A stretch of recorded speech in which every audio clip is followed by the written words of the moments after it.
श्री स्वामी समर्थ. नमस्कार, मी नंदिनी. माझ्या यूट्यूब चॅनलवर तुमचं खूप मनापासून स्वागत करत आहे. तुमच्या मनातील सर्व चांगल्या इच्छा स्वामी महाराज पूर्ण करो ही स्वामींच्या चरणी प्रार्थना करते आणि आजच्या नवीन व्हिडिओला सुरुवात करते.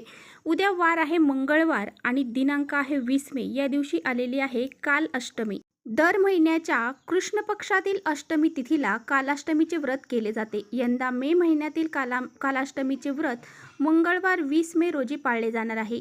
या दिवशी अग्निपंचक आणि द्विपुष्कर योग तयार होत आहे. कालाष्टमीच्या दिवशी कालभैरवाची पूजा करण्याची परंपरा आहे. या महिन्यातील कालाष्टमीच्या व्रताच्या दिवशी 2 शुभयोग तयार होत आहे. तर या शुभयोगांपैकी त्या दिवशी धनिष्ठासह इंद्रयोग आणि द्विपुष्कर योग असतो. इंद्रयोग सकाळी सुरू होईल आणि दुसऱ्या दिवशी म्हणजेच 21 मे रोजी पहाटे 2:30 वाजता वैद्य राहील. त्यानंतर वैधृती योग तयार होईल. त्याचबरोबर कालाष्टमी व्रताच्या दिवशी पंचक सुरू होत आहे. या दिवशी मंगळवार आहे. मंगळवारपासून सुरू होणाऱ्या पंचकाला अग्निपंचक म्हणतात. अग्निपंचकात अग्नीची भीती असते. आगीमुळे अपघात होण्याची शक्यता जास्त असते. कालाष्टमीच्या दिवशी पंचक सकाळी 7:30 ते दुसऱ्या दिवशी म्हणजेच 21 मे रोजी 5:30 पर्यंत असणार आहे. कालभैरवाची पूजा केल्याने अकाली मृत्यूचे भय दूर होते. त्याचबरोबर नकारात्मकता दूर होऊन जाते. तंत्र आणि मंत्राशी संबंधित समस्या संपतात. कालाष्टमीला मंत्राच्या सिद्धी देखील मिळवता येतात. एवढेच नाही तर कालाष्टमीच्या दिवशी पूजा केल्याने शनी आणि राहू सारख्या ग्रहांची नकारात्मक प्रभाव कमी होऊ लागतो. तर या कालाष्टमीच्या दिवशी आपल्याला कुत्र्याला ही एक वस्तू खाऊ घालायची आहे. जी व्यक्ती कालाष्टमीच्या दिवशी कुत्र्याला ही एक वस्तू खाऊ घालते तिचे सर्व दुःख, संकट, अडचणी दूर होतात आणि 7 पिढ्यांचं दारिद्र्य देखील नष्ट होते. त्या व्यक्तीचा एखादा शत्रू असेल तर तो शत्रू देखील तिची पायाशी येऊन माफी मागतो. इतका हा प्रभावशाली उपाय आहे. हा उपाय कसा करायचा आहे याबद्दलची संपूर्ण माहिती आजच्या व्हिडिओमध्ये आपण जाणून घेणार आहोत. त्यामुळे तुम्ही पुढे व्हिडिओ स्किप न करता शेवटपर्यंत नक्की बघा, जेणेकरून तुमच्यापर्यंत योग्य ती माहिती पोहोचेल. आपल्या चॅनलवर जर नवीन असाल तर चॅनलला सबस्क्राईब करा आणि असेच नवनवीन माहितीपूर्ण व्हिडिओ पाहण्यासाठी बेल आयकॉनलाही प्रेस करा. म्हणजे मी जेव्हा कधी नवीन व्हिडिओ अपलोड करेन त्याचं नोटिफिकेशन सर्वात अगोदर तुम्हाला भेटेल आणि तुम्ही एकही व्हिडिओ मिस करणार नाही. त्याचबरोबर खाली कमेंट्समध्ये जय ओम काल भैरवाय नमः हे लिहायला अजिबात विसरू नका. कालाष्टमीच्या दिवशी भगवान शिवाच्या उग्र रूप असणाऱ्या कालभैरव रूपाची पूजा केली जाते. कालभैरवांना क्रोध, शक्ती तसेच न्यायाचा प्रतीक म्हणून ओळखले जाते. तसेच कालभैरवांना पृथ्वी, जल, अग्नी, वायू तसेच आकाश या पंचमहाभूतांचा नायक म्हणून देखील ओळखले जाते. कालभैरव आणि कुत्रा यांचे नाते धार्मिकदृष्ट्या त्याचबरोबर तांत्रिकदृष्ट्या खूप महत्त्वाचे मानले जाते. कोणतीही देवता आपले वाहन म्हणून एका प्राण्याची निवड करतात आणि त्यामध्येच त्यांचे गुण हे प्रतिकात्मक दिसतात. कालभैरवांचे रूप उग्र असून कुत्रा हा सुद्धा भयंकर प्राणी आहे. कुत्रा अंधाराला कधीही घाबरत नाही आणि तो शत्रूंना देखील कधीही घाबरत नाही.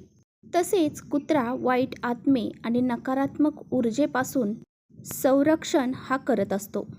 आणि जर तुम्ही कालाष्टमीला कुत्र्याला ही एक वस्तू जर खाऊ घातली, तुमचे सर्व संकट, अडचणी आणि तुमचे शत्रू हे तुमच्यापासून दूर राहतील आणि तुमची दिवसेंदिवस प्रगती व्हायला सुरुवात होईल. आता पहा, जर तुम्हाला कोणत्याही कामामध्ये यश मिळत नसेल, तुमचं कोणतंच महत्त्वाचं काम हे पूर्ण होत नसेल, सतत तुम्हाला संकट, अडचणी, दुःख, दारिद्र्य या गोष्टींचा सामना करावा लागत असेल किंवा एखाद्या शत्रूचा तुम्हाला वारंवार त्रास होत असेल, तुमच्या घरातील दारिद्र्य, गरिबी ही निघून जात नसेल, तर तुम्ही हा उपाय जो आहे तर तो उद्या कालाष्टमीला आवर्जून करायचा आहे. हा उपाय केल्याने सर्व गोष्टी तुमच्या मनासारख्या घडतात आणि तुम्हाला जर राहू केतूचा त्रास असेल तर त्रासापासून सुद्धा तुमची मुक्ती होते. हा उपाय करण्यासाठी आपल्याला काय करायचं आहे ते एका वाटीमध्ये थोडंसं पाणी घ्यायचं आहे. त्यामध्ये गुळाचे 1 ते 2 खडे टाकायचे आहेत आणि हे गुळाचं पाणी पूर्ण गुळ त्यामध्ये मिक्स होईल अशा पद्धतीने तुम्हाला ते मिक्स करायचं आहे. आणि 1 वाटीभर गव्हाचं पीठ घ्यायचं आहे आणि त्या गव्हाच्या पिठामध्ये हे जे पाणी आहे वाटीभर गुळाचं तर ते पाणी टाकून तुम्हाला आणि त्याची ती कणिक बनवायची आहे आणि त्या कणकेची एक गोड चपाती तुम्हाला तयार करायची आहे.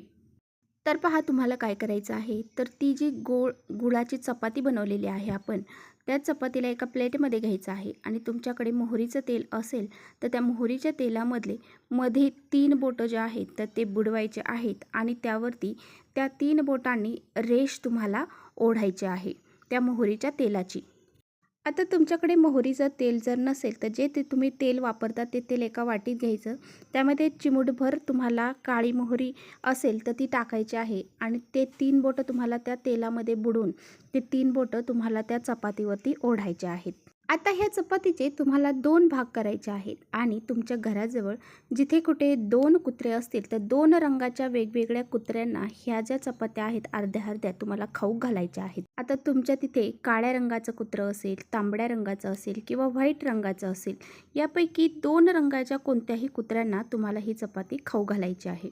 आता तुम्हाला वेगवेगळ्या रंगाचे कुत्रे जर भेटले नाही तर तुम्ही अगदी एका रंगाच्या कुत्र्याला देखील वेगवेगळ्या तुम्हाला ह्या चपात्या खाऊ घालायच्या आहेत. त्यामध्ये जर काळा कुत्रा असेल तर अतिशय चांगलं, कारण काळा कुत्रा हे कालभैरवांचं वाहन मानलं जातं. ही चपाती जेव्हा तुम्ही कुत्र्याला खाऊ घालणार आहात तेव्हा तुम्हाला काय करायचं आहे, तर तुम्हाला तुमच्या ज्या काही संकट आहे, अडचणी आहेत, शत्रुत्रास असेल, जे बी असेल ते तुम्हाला कालभैरवांना मनोभावे सांगायचं आहे आणि ते दूर होण्यासाठी प्रार्थना करायची आहे. आणि त्याचबरोबर आपल्याला पिवळा भंडारा जो असतो म्हणजे हळद जी असते तर ती त्या कुत्र्याला लावायची आहे. जेव्हा आपण असा भंडारा कालभैरवाच्या मस्तकावरती म्हणजेच कुत्र्याच्या मस्तकावरती लावतो त्यावेळेस आपल्याला कोणत्याही प्रकारची भीती जी आहे तर ती वाटत नाही. तर पहा हा जो उपाय आहे तर तो उद्या घरातील स्त्रीने केला तरी चालेल, पुरुषांनी केला तरी चालेल किंवा घरात मुलं असतील मुलांनी केला तरी चालेल, परंतु हा उपाय उद्या तुम्हाला करायचा आहे. तसेच तुमच्या घराजवळ जर कालभैरवाचं मंदिर असेल तर तुम्हाला अवश्य त्या मंदिरामध्ये उद्या 11 लिंबांची माळ करून घेऊन जायची आहे आणि ती कालभैरवांच्या गळ्यामध्ये घालायची आहे. 11 लिंब नसतील तर 7 लिंबाची माळ जरी घातली तरी चालेल. जी व्यक्ती काल अष्टमीला ज्यावेळेस अशी लिंबाची माळ कालभैरवांच्या गळ्यात घालते त्या व्यक्तीच्या जीवनातील जे काही शत्रू आहेत तर त्यांचा नाश होऊन जातो. तसेच या दिवशी तुम्हाला कालभैरव अष्टकमचं पठण देखील करायचं आहे. कमीत कमी 1 वेळा तरी तुम्हाला कालभैरव अष्टकमचं पठण हे करायचं आहे. जर तुम्हाला शक्य असेल तर 11-16 वेळासुद्धा तुम्ही करू शकता. तसेच ओम कालभैरवाय नमः या मंत्राचा जपसुद्धा तुम्हाला करायचा आहे. तर चला इथेच थांबवते माझा व्हिडिओ थोडा जरी आवडला असेल तर नक्की लाईक करा. चॅनलवर नवीन असाल तर चॅनलला सबस्क्राईब करा. परत भेटूया अशाच छानशा व्हिडिओसोबत. तोपर्यंत श्री स्वामी समर्थ.